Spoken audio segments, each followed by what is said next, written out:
A paz do Senhor, queridos, tudo bem? Aqui é o pastor Éder e eu quero trazer mais uma lição da palavra de Deus que se encontra em Mateus 9, quando Jesus ele curou 2 cegos. E a palavra vai dizer assim: partindo Jesus dali, seguiram-no 2 cegos clamando, e eles disseram assim: tem compaixão de nós, filho de Davi. E eu quero parar aqui e trazer uma lição importantíssima da palavra de Deus através desse clamor desses 2 cegos. Eles dizem assim: tem compaixão de nós, filho de Davi.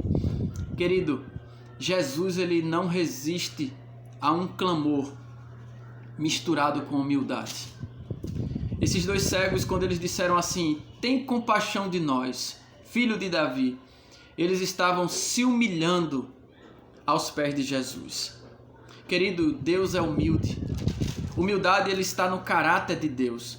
Deus é humilde, Jesus é humilde, o Espírito Santo é humilde e a igreja deve ser humilde. O próprio Jesus disse: aprendei de mim, que sou manso e humilde de coração. O próprio Deus disse em Isaías 57:15: eu sou o Senhor Deus, habito no alto e sublime trono, mas eu habito também com humilde, com abatido de espírito, para vivificar o espírito do abatido, para vivificar a alma do contrito. Deus é humilde, Jesus é humilde, o Espírito Santo é humilde. Olha como o Espírito Santo é humilde. A Bíblia diz que nós somos o templo, o nosso corpo é templo e morada do Espírito Santo. O Espírito Santo que é o próprio Deus, que é eterno, que não muda, que habita na eternidade. O Espírito Santo que é Deus em nós, ele escolheu habitar em nós, pecadores, limitados, falhos, sujos, impuros, mas o Espírito Santo habita em nós. Ele habita em nós. Isso é humildade. A igreja, ela deve ser humilde. Nós devemos ser humildes. Deixa eu dizer algo a você. Você sabia que não existe crente soberbo? Não existe crente soberbo, não existe crente orgulhoso, não existe crente prepotente, não existe crente cheio de achismo, cheio de vanglória. Não existe, querido, crente exaltado. Não, o que existe é muitos crentes exaltados dizendo que é crente. Não existe cristão soberbo. Existe soberbos dizendo que é cristão. E nós precisamos entender isso. Jesus nos chamou para sermos luz do mundo. E muita gente está confundindo e querendo ser estrelas da igreja. Jesus nos chamou para ser luz. Jesus disse: vocês são luz do mundo, são sal da terra e luz do mundo. Mas muitos não querem ser luz do mundo, muitos querem ser estrelas da igreja. O que eu acho interessante é que até na oração as pessoas conseguem, infelizmente tem pessoas que se dizem cristãs que conseguem serem soberbas, orgulhosas, prepotentes até orando. Até na presença de Deus, elas conseguem ser soberbas e falam: eu determino. O que é que nós determinamos? O que é que eu e você determina?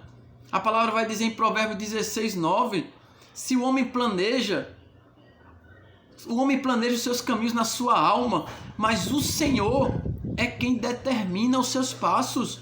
Olha o que a palavra está dizendo: o homem planeja os seus caminhos na sua alma, mas é o Senhor que determina os seus passos. Então o que é que eu e você determina, meu irmão? O que é que eu e você determina? Ao invés de eu e você fazer feito o leproso, quando se aproximou de Jesus em Mateus 8, ele disse: Senhor, se quiseres, tu podes me tornar limpo.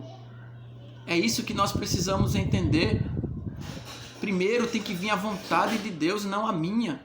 O próprio Jesus no Getsêmani, ele ora dizendo: Pai, se for possível, afasta de mim esse cálice, mas que todavia seja feita a tua vontade e não a minha. Então eu não determino nada, você não determina nada, nós não determinamos nada. Quem determina tudo é Deus. A palavra de Deus diz que dele é o querer e o efetuar. Aí tem gente, infelizmente tem pessoas que conseguem não ser humildes na oração. Eu não aceito. O que é que você não tem? Qual é o direito que nós temos de não aceitar? Se Romanos 8:28 diz que todas as coisas contribuem para o bem daqueles que amam a Deus, daqueles que foram chamados segundo o seu propósito. O que é que você não aceita? que você não aceitamos o quê? Se até para Satanás tocar na nossa vida, Satanás tem que pedir permissão a Deus. E se ele tocar é porque Deus permitiu. E eu e você, a gente está por orgulho, por soberba, por prepotência. A gente fica dizendo, eu não aceito, eu determino. Eu e você não determinamos nada. Eu e você não temos o direito de aceitar ou não aceitar nada. Nós temos que apenas dizer, Deus, tu és soberano. Tu estás no controle. Mas só que infelizmente tem pessoas que são soberbas, orgulhosas e conseguem ser assim em plena oração na presença de Deus. Senhor, eu dou o dízimo, eu dou oferta, eu te sirvo. Senhor, eu trabalho na igreja. E daí, meu irmão? E daí, querida? Muito bem por você fazer tudo isso. Mas isso, por que você se orgulha disso? Por que você se vangloria disso? Me diga uma coisa. O que é que nós podemos dar a Deus que primeiro não veio dele? Ah, pastor, mas eu dou oferta. Mas quem é que te dá oferta? Quem é que te dá condições de ofertar? Ah, pastor, mas eu devolvo o dízimo.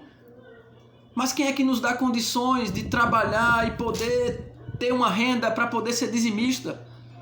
Ah, pastor, mas eu trabalho na igreja. Sim, mas quem é que te dá saúde para você acordar todos os dias e ter saúde para trabalhar na igreja? Então, querido, não existe nada que nós damos a Deus que primeiro não veio dele. Isso não é motivo de vanglória, de orgulho. Nada é meu, nada é seu. Nem o dom que nós temos não veio de nós. Então, por que nós nos gloriamos? Por que se gloriar daquilo que não veio de nós, não foi criatividade nossa? Tudo vem de Deus e tem que voltar para Ele a glória, a honra e o louvor. Querido, o importante é que Deus não resiste. Esses dois cegos chegaram para Jesus e o clamor deles estava misturado à humildade.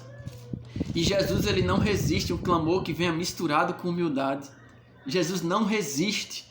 Eu acho que ele se arrepia. Eu acho que Deus fica emocionado. Eu sei que essa expressão é muito humana, mas Jesus, ele fica emocionado. Jesus se levanta do trono, convoca os anjos e fica dizendo, eu vou lá ajudar ele, eu vou lá ajudar ela, porque eu sou assim. Quando Deus vê um clamor, que com esse clamor vem ali misturado humildade, quebrantamento, esvaziamento. Deus olha do seu trono e diz, eu sou assim. Eu me esvaziei, eu tive que descer para a terra. Eu sou assim. Eu vou lá ajudar ele, eu vou ajudar ela. Guarda essa lição no seu coração. Quando você for clamar a Deus, quando nós formos clamar a Deus, que esse clamor venha misturado com humildade. Vamos acabar com essa história. Eu determino, eu não aceito, eu faço isso, eu faço aquilo. Não. A palavra diz que aquele que a si mesmo se exaltar será humilhado. Mas aquele que a si mesmo se humilhar será exaltado. Deus vai ouvir o seu clamor. Deus vai ouvir o meu clamor. Quando nós tivermos um coração humilde. Que Deus abençoe a todos vocês em nome de Jesus.